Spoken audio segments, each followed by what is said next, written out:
নমস্কার বন্ধুরা, আমার চ্যানেল মমস গার্ডেনে আপনাদের অনেক অনেক স্বাগত।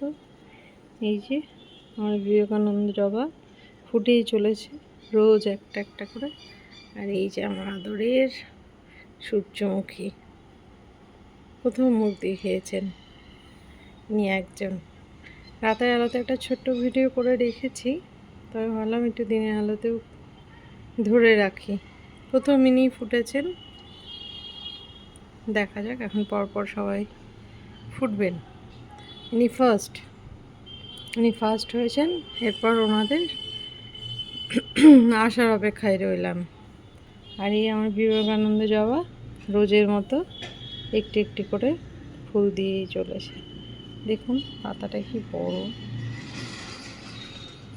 আমি না সত্যি নিজেই ভাবি মাটিটা খুব সুন্দর তৈরি করি, কারণ গরমকালে তো মানে খাবার সব সময় সব খাবার গাছেদের জন্য মানে ঠিক নয় আর কি, দেওয়া যায় না। ভালো লাগে জবাটা দেখতে, খুব ভালো লাগে। তো এই বন্ধুরা, সূর্যমুখীকে আপনাদের সামনে আনার দরকার ছিল, যার জন্য দেখিয়ে দিলাম একটু দিনের আলোতেও। আমিও একটু দেখলাম, ভালো লাগলো বলেই আপনাদের সঙ্গেও শেয়ার করলাম।